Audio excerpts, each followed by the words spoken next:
ಶತಶಿರೋಮಣಿ ಮನ್ಮಸ್ವಾಮಿ ಶ್ರೀ ಸಿದ್ಧೇಶ್ವರ ವೈರಾಗ್ಯಮಾಮಿ ಮಾತಾ ಕಿ ಜೈ. ವಾಗರ್ಥವಿವ ಸಂಪೃಕ್ತೋ ವಾಗರ್ಥ ಪ್ರತಿಪತ್ತಯೇ ಜಗತಪಿತರೌ ವಂದೇ ಪಾರ್ವತಿ ಪರಮೇಶ್ವರೌ. ತ್ರಿಕಾಲ ವಂದನೀಯ ಪ್ರಾತಸ್ಮರಣೀಯ ಪೂಜ್ಯ ಗುರುಗಳನ್ನು ಧ್ಯಾನಿಸಿಕೊಂಡು ಶಿವಮಹಾಪೂಜೆಯ ನಿಮಿತ್ತ ಮಾಡಿ ಇಲ್ಲಿಯವರೆಗೆ ಎಲ್ಲ ಸದ್ಭಕ್ತರು ಆಶುತೋಷ್ ಭಗವಾನ್ ಭೋಲೆನಾಥ ಶಂಭು ಮಹಾದೇವ್ ಲಿಂಗದ ರೂಪದಲ್ಲಿ ನಾವು ಆರಾಧನೆಯನ್ನ ಮಾಡಿದ್ದೀವಿ. ಆತ್ಮ ಶುದ್ಧಿ ಲೇನಿ ಆಚಾರ ಮದಿಯೇಲ, ಭಾಂಡ ಶುದ್ಧಿ ಲೇನಿ ಪಾಕ ಮದಿಯೇಲ, ಚಿತ್ತ ಶುದ್ಧಿ ಲೇನಿ ಶಿವಪೂಜೆ ಏಲರ ವಿಶ್ವಧಾವಿರಾಮ ವಿನರುವೇಮ. ತೆಲುಗುದಾಗ ಬಹಳ ಸುಂದರವಾಗಿರತಕ್ಕಂಥ ಮಾತ ವೇಮನ ಕವಿಗಳು ಹೇಳಿದ್ದಾರೆ. ಹೇಮರೆಡ್ಡಿ ಮಲ್ಲಮ್ಮನ ಮೈದನ ವೇಮನ ಕವಿ. ಆತ್ಮಶುದ್ಧಿ ಲೇನಿ ಆಚಾರ ಮದಿಯೇಲ. ನಮ್ಮ ಆತ್ಮಶುದ್ಧಿ ಮಾಡ್ಕೊಳ್ಬೇಕಾದ್ರೆ ಆಚರಣೆ ಮಾಡಬೇಕು ಅಂತ ಹೇಳ್ತಾ ಇದ್ದಾರೆ. ಬರೀ ಪೂಜೆ ಮಾಡೋದರಿಂದ ಆತ್ಮಶುದ್ಧಿ ಆಗೋದಿಲ್ಲ. ಆಚರಣ ಮಹತ್ವ. ಆಚಾರ ಪರಮೋ ಧರ್ಮ. ಮೊಟ್ಟ ಮೊದಲನೇ ಧರ್ಮ ಯಾವುದಾದ್ರಿದ್ರ ಅದು ಆಚಾರವೇ ಶ್ರೇಷ್ಠವಾಗಿರತಕ್ಕಂಥ ಧರ್ಮ. ಆಚಾರ ಪರಮೋ ಧರ್ಮ. ಪರಮಂ ತಪಃ. ಅದಕ್ಕೆ ಮೊಟ್ಟ ಮೊದಲು ಆಚರಣ ಶುದ್ಧವಾಗಿರಬೇಕು. ಆಚರಣೆಗಳಲ್ಲಿ ಎಂಥ ಆಚರಣೆ ಇರಬೇಕು ಅನ್ನತಕ್ಕಂಥದ್ದು ಅಣ್ಣ ಬಸವಣ್ಣ ಬಹಳ ಸುಂದರವಾಗಿರತಕ್ಕಂಥ ಒಂದು ವಚನ ತಾವೆಲ್ಲರೂ ಕೇಳಿದಿರಿ. ಮತ್ತು ಎಲ್ಲರ ಮನೆಯೊಳಗೆ ಅದು ಪರಿಪಾಠದ. ಕಳಬೇಡ ಕೊಲಬೇಡ ಹುಷಿಯ ನುಡಿಯಲು ಬೇಡ, ಮುನಿಯಬೇಡ ಅನ್ಯರಿಗೆ ಅಸಹ್ಯ ಪಡಬೇಡ, ತನ್ನ ಬಣ್ಣಿಸಬೇಡ, ಇದಿರು ಹಳಿಯಲು ಬೇಡ. ಇದೇ ಅಂತರಂಗ ಶುದ್ಧಿ, ಇದೇ ಬಹಿರಂಗ ಶುದ್ಧಿ, ಇದೇ ನಮ್ಮ ಕೂಡಲ ಸಂಗಮ ದೇವನ ಒಲಿಸುವ ಪರಿ. ಪೂಜೆ ಹೇಳ್ಯಾರ ಅನ್ನೋದ್ರಾಗ ಇಲ್ಲ. ಏನ್ ಹೇಳಿದ್ರು? ಆಚರಣೆ ಹೇಳಿದ್ದಾರೆ. ಏನ್ ಆಚರಣ? ಕಳಬೇಡ ಕೊಲಬೇಡ ಹುಷಿಯ ನುಡಿಯಲು ಬೇಡ, ಮುನಿಯಬೇಡ ಅನ್ಯರಿಗೆ ಅಸಹ್ಯ ಪಡಬೇಡ, ತನ್ನ ಬಣ್ಣಿಸಬೇಡ. ಇವೆಲ್ಲ ನಾವು ಮಾಡ್ತೀವಿ ಏನ್ರಿ? ನಮ್ಮ ಸ್ತುತಿ ನಾವೇ ಮಾಡ್ಕೊಳ್ತೇವೆ, ಇನ್ನೊಬ್ಬರಿಗೆ ನಿಂದ ಮಾಡ್ತೇವೆ. ತನ್ನ ಬಣ್ಣಿಸಬೇಡ, ಇದಿರು ಹಳಿಯಲು ಬೇಡ, ಮುನಿಯ ಬೇಡ. ಮುನಿಯ ಬೇಡ ಅಂದ್ರೆ ಗೊತ್ತದಲ್ಲ, ಶಟ್ಕೊಂಡು ಕೂಡಬೇಡ ಅಂತ. ಏನು ಮುಣಿಸು ಅಂತಾರ. ಅದಕ್ಕೆ ಮುಣಿದು ಕುಂತರ್ರಿ ಅಂತ. ಅದಕ್ಕೆ ಮುನಿಯ ಬೇಡ. ಇವೆಲ್ಲ ಸಣ್ಣ ಸಣ್ಣ ಮಾತವ, ಆದ್ರೂ ಕೂಡ ಇದು ಆಚರಣದ ಬಹಳ ಮಹತ್ವವಾಗಿರತಕ್ಕಂಥದ್ದು. ಪೂಜಾ ಮಾಡಬೇಕಾದ್ರೆ ಮೊಟ್ಟ ಮೊದಲು ಇದು ಆಚರಣೆ ಮಾಡಿ. ಇದೇ ನಮ್ಮ ಕೂಡಲ ಸಂಗಮ ದೇವನ ಒಲಿಸುವ ಪರಿ. ಸಜ್ಜನಳಾಗಿ ಮಜ್ಜನ ಕೆರೆಯುವೆ, ಶಾಂತಳಾಗಿ ಪೂಜೆಗೈಯುವೆ. ಸಜ್ಜನಳಾಗಿ ಮಜ್ಜನ ಕೆರೆಯುವೆ. ಎಲ್ಲಿಯವರೆಗೆ ನಾವು ಸಜ್ಜನರಾಗೋದಿಲ್ಲ ಅಲ್ಲಿಯವರೆಗೆ ಮಜ್ಜನ ಮಾಡಿ ಉಪಯೋಗ ಇಲ್ಲ ಅಂತ. ಮಜ್ಜನ ಅಂದ್ರೆ ಇಲ್ಲಿವರೆಗೆ ಮಾಡಿರ್ತಕ್ಕಂಥ ಮಜ್ಜನ. ಇದಕ್ಕೆ ಅಭಿಷೇಕಕ್ಕೆ ಮಜ್ಜನ ಅಂತಾರೆ. ಗುರ್ತಾಯ್ತಾ? ಅದಕ್ಕೆ ಅಂತಹ ಒಂದು ಆಚರಣ ಆತ್ಮಶುದ್ಧಿ. ಮೊಟ್ಟ ಮೊದಲು ಆತ್ಮಶುದ್ಧಿ ಅಂತಂದ್ರು. ಶರೀರ ಶುದ್ಧಿ ಅಲ್ಲ, ಆತ್ಮಶುದ್ಧಿ. ಶರೀರ ಬೇರೆ ಮತ್ತು ಆತ್ಮ ಬೇರೆ ಏನ್ರಿ?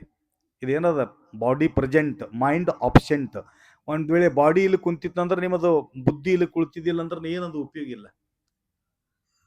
ಅದಕ್ಕ ಆತ್ಮ ಶುದ್ಧಿ ಲೇನಿ ಆಚಾರ ಮದಿಯೇಲ, ಭಾಂಡ ಶುದ್ಧಿ ಲೇನಿ ಪಾಕ ಮದಿಯೇಲ. ಅಡಿಗೆ ಪಾತ್ರೆಗಳು ಇರ್ತಾವಲ್ಲ, ಅಡಿಗೆ ಪಾತ್ರೆಗಳು ದಿನಾಲು ತೊಳಿಬೇಕಲ್ಲ ಏನ್ರಿ? 8 ದಿನಕ್ಕೊಮ್ಮೆ ತೊಳಿತೀರಿ.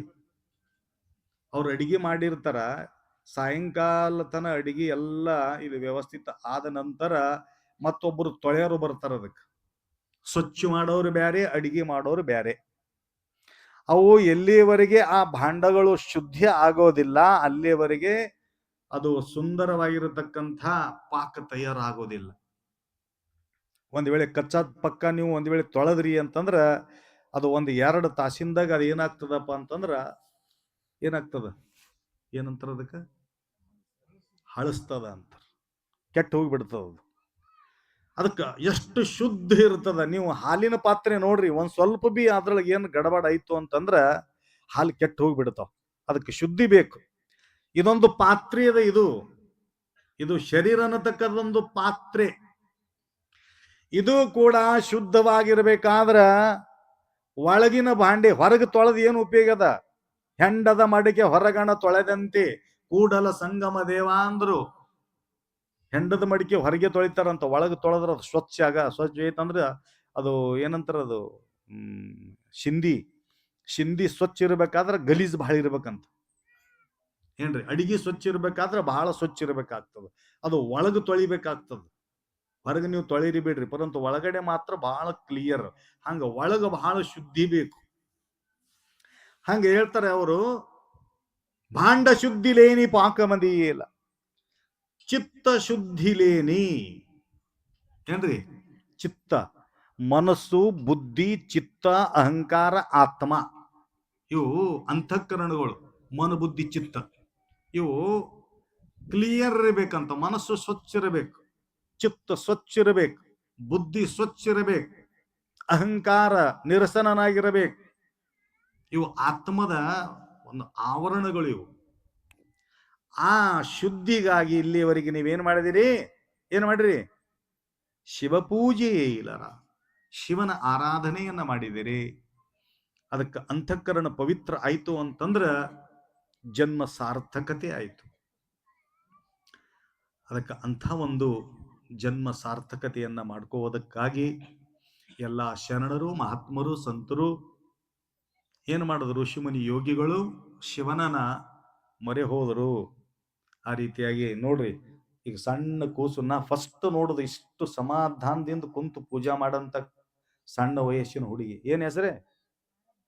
ಆರಾಧ್ಯ. ಬಾಬಾ ಆರಾಧ್ಯ ಆರಾಧನ ಮಾಡ್ಕೋಂತ ಕುಂತಾಳೆ. ಎಷ್ಟು ಪ್ರೀತಿ. ಅಕ್ಕಮಾದೇವಿ ನಿನ್ನಟ್ಟಿದ್ದಾಗೆ ಪೂಜೆ ಮಾಡ್ಕಕ್ ಸ್ಟಾರ್ಟ್ ಮಾಡಿದ್ಳು. ಪಾಪ ಏನು ಬ್ಯಾಡ ಅಂತ ತಿಳ್ಕೊಂಡು, ದೇವ್ರೇ ನೀನೇ ಬೇಕು, ಚನ್ನ ಮಲ್ಲಿಕಾರ್ಜುನ ನೀ ಎನಗುಂಟು ಆತ್ಮ ಸಂಗಾತಕ್ಕೆ ಅನ್ನತಕ್ಕಂಥ ಮಾತ ಆರಾಧ್ಯ ಆರಾಧನ ಮಾಡ್ದ. ಯಾವ್ರ ಇದೇವ್ರ ಬಹಳ ಸಮಾಧಾನ ಕುಂತಾಳಕಿ, ಏನು ಅಳಗ್ಯಾಡ್ತಾ ಇಲ್ಲ ನೋಡ್ರಿ. ಎಲ್ಲರೂ ಎಷ್ಟು ಅಳಗಾಡ್ಕೊಂತ ಕುಂತಾರ, ಆದ್ರ ಹುಡುಗಿ ಆರಾಧನ ಮಾಡ್ಕೊಂತ ಆರಾಧ್ಯ ಚೆನ್ನಾಗಿ ಪೂಜೆ ಮಾಡಿದಾಳ. ಇರ್ಲಿ, ಇಂಥ ಒಂದು ಪೂಜೆಯೊಳಗ ಮನಸ್ಸು ನಿಲ್ಲಬೇಕಾದ್ರ ಅನಂತ ಜನ್ಮದ ಪುಣ್ಯ ಬೇಕಂತ. ಏನ್ರಿ, ಪೂಜಾ ಸಿಗಬೇಕಾದ್ರೂ ಪುಣ್ಯ ಬೇಕು. ಹರಪೂಜೆ ಗುರು ಸೇವೆ ವರಪುಣ್ಯ ಇಲ್ಲದೆ ಬರಿದೆ ಸುಖ ಭೋಗ ದೊರೆದುಂಟೆ ಆತ್ಮ. ಅದಕ್ಕೆ ಅಂಥ ಒಂದು ಸಮಯ ನಿಮಗೆ ಇಲ್ಲಿ ಭಗವಂತ ಕಲ್ಪಿಸಿ ಕೊಟ್ಟಿದ್ದಾನ. ತಾವೆಲ್ಲರೂ ಪೂಜಾ ಮಾಡಿದಿರಿ. ಬಹಳಷ್ಟು ಹೇಳದಿದ್ರು ಕೂಡ ನಿಮ್ಮ ಎದುರಿಗೆ ಮಾತಾಡಕ್ ಆಗಂಗಿಲ್ಲ. ಯಾಕಂತಂದ್ರ ಕುಂತು ಕುಂತು ಕುಂತು ಕುಂತು ಬಹಳ ಕಠಿಣ ಆಗಿಬಿಟ್ಟಿರ್ತದ. ದೊಡ್ಡ ಸಾಧನೆ ಅದ. ಮಜ್ಗಿ ಮಾಡ್ತಾರಲ್ಲ, ಒಂದ್ 2 ಸಲ ತಿಕ್ಕಿ ಆಮೇಲೆ ಮಜ್ಗಿ ಬೆಣ್ಣಿ ಬಾಂದ್ರ ಬರ್ತದೇನು? ಬೆಣ್ಣಿ ಬರಬೇಕಾದ್ರೆ ಬಹಳ ತನ ಕಡಿಬೇಕಾಗ್ತದ. ಅದಕ್ಕೆ ಏನ್ರಿ, ಮಂಥನ ಮಾಡ್ಬೇಕಾಗ್ತದ. ಹಂಗ ಸುಮ್ಮನೆ ಬರೋದು, ಈ ಬತ್ತಿ ಹಚ್ಚ, ನೀರ್ ಹಾಕದ, ಹೂವ ಏರ್ಸದ, ಆರತಿ ಮಾಡ್ದ, ಹೋದ, ಫಲ ಎಲ್ಲಿ ಸಿಗ್ಬೇಕು? ಕುಂತು ತಪಶ್ಚರ್ಯ ಮಾಡಬೇಕಾಗ್ತದ, ತಪ ಮಾಡಬೇಕಾಗ್ತದ. ಅದಕ್ಕೆ ನಿಮ್ಮ ತಪಸ್ಸಿನ ಫಲ ಸಿಗಲಿ ಅಂತ ನಾವ್ ಏನ್ ಮಾಡ್ತೀವಿ? ಆ ಶಿವನನ್ನ ಮೊರೆ ಹೋಗ್ತೀವಿ. ಯಾರ ಮಾತು ಕೇಳ್ತಾರಪ್ಪ ಶಿವ ಅಂತಂದಾಗ?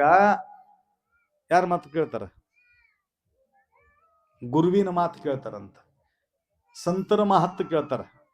ಸದಾ ವಸಂತಂ ಹೃದಯಾರವಿಂದೆ ಅಂದಿರಲಿ. ಈಗ ಏನಂದಿರಿ? ಕರ್ಪೂರ ಗೌರಂ ಕರುಣಾವತಾರಂ ಸಂಸಾರ ಸಾರಂ ಭುಜಗೇಂದ್ರಹಾರಂ ಅಂದಿರಿಲ್ಲ?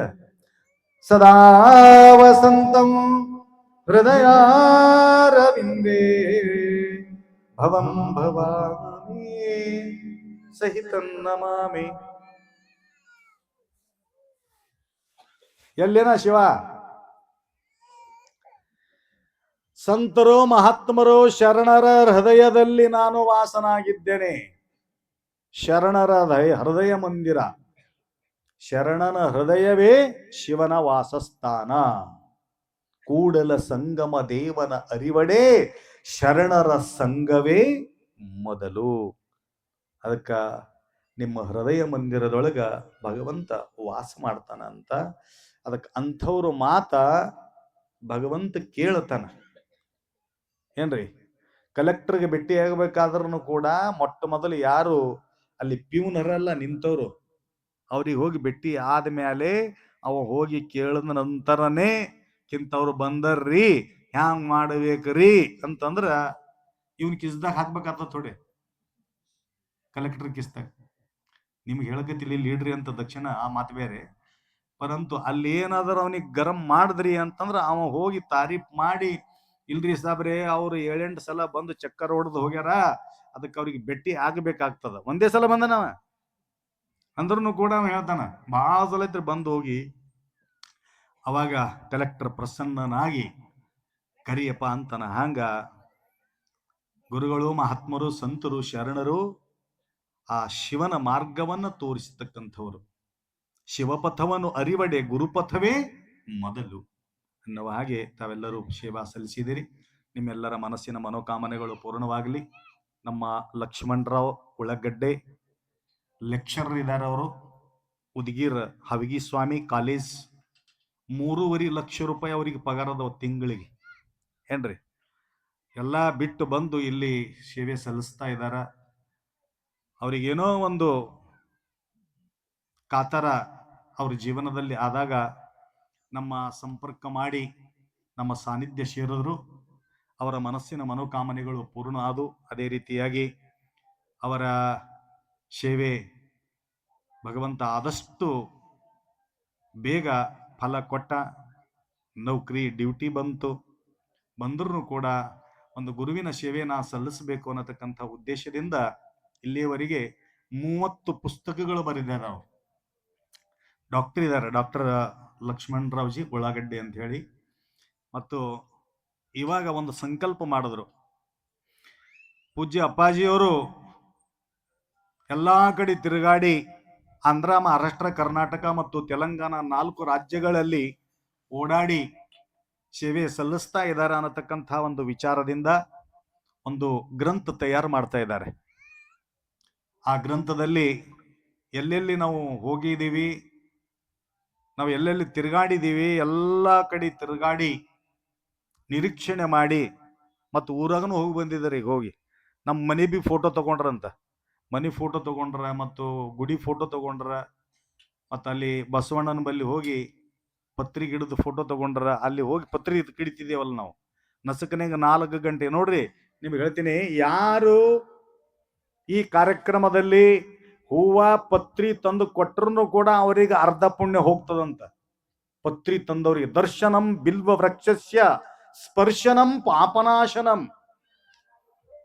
ಬಿಲ್ವ ವೃಕ್ಷದ ಗಿಡಕ್ಕೆ ದರ್ಶನ ಮಾಡ್ರೂ ಕೂಡ ಅನಂತ ಜನ್ಮದ ಪಾಪ ನಷ್ಟ ಆಗ್ತದಂತ. ದರ್ಶನಂ ಬಿಲ್ವ ವೃಕ್ಷಸ್ಯ ಸ್ಪರ್ಶನಂ ಪಾಪನಾಶನಂ ಅಘೋರ ಪಾಪ ಸಂಹಾರಂ ಏಕ ಬಿಲ್ವಂ ಶಿವಾರ್ಪಣಂ.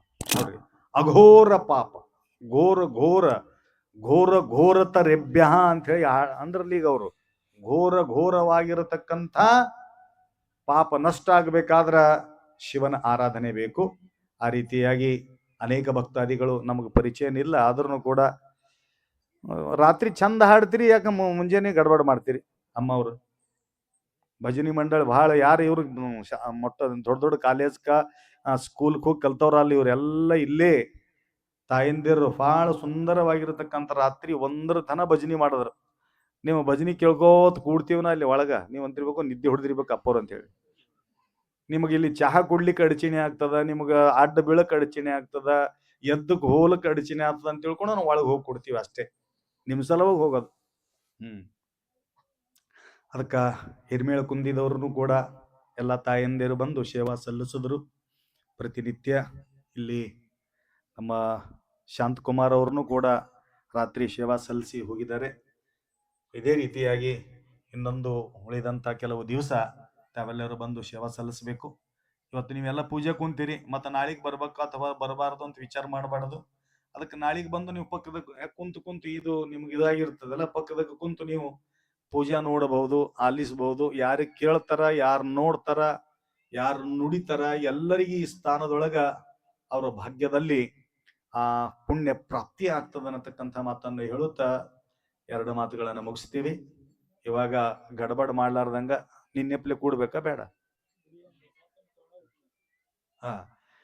ಇನ್ನೊಂದು ಒಂದು 2 ನಿಮಿಷ ಏನ್ರಿ, 2 ಇಲ್ಲಕ 3 ನಿಮಿಷದಾಗ ನಮ್ಮದು ಪೂಜೆ ಮುಗಿತದ. ನೀವು ಯಾರು ಎದ್ದು ಬರ್ಬೇಡ್ರಿ ಅಮ್ಮ. ನೀವು ಎದ್ದು ಬಂದ್ರಿ ಅವ್ರಿಗೆ ಅನಸ್ತದ ನಾವು ಮಾಡಿ ಉಪಯೋಗ ಏನದಂತ ಅವ್ರಿಗೆ ಅನಸ್ತದ. ಅಡ್ಡ ಬಂದು ಕುಂತ್ರಿ ಅಂದ್ರೆ ಹೊರಣೆ ಆಗ್ತದ. ಮೊಟ್ಟ ಮೊದಲು ಪೂಜೆ ಯಾರು ಮಾಡ್ಯಾರ ಅವರಿಗೆ ತೀರ್ಥ ಪ್ರಸಾದ, ಆಮೇಲೆ ಉಳಿದಂತ ಎಲ್ಲ ತಾಯಂದರಿಗೆ ತೀರ್ಥ ಪ್ರಸಾದದ ವ್ಯವಸ್ಥೆ ಇಲ್ಲಿ ಇರ್ತದೆ.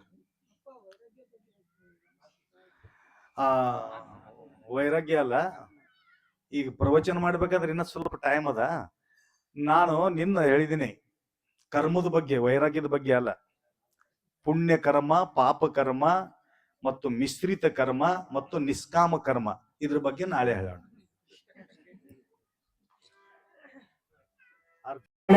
ಜಗದ್ಗುರು ಶಿವಾನಂದ ಸ್ವಾಮಿಗೆ ಮಂಗಳಾರತಿ. ಜಗದ್ಗುರು ಶಿವಾನಂದ ಸ್ವಾಮಿಗೆ, ಜಗದ್ಗುರು ಶಿವಾನಂದ ಸ್ವಾಮಿಗೆ ಮಂಗಳಾರತಿ. ಜಗದ್ಗುರು ಶಿವಲಿಂಗೇಶ್ವರ ಸ್ವಾಮಿಗೆ, ಜಗದ್ಗುರು ಶಿವಲಿಂಗೇಶ್ವರ ಸ್ವಾಮಿಗೆ ಮಂಗಳಾರತಿ.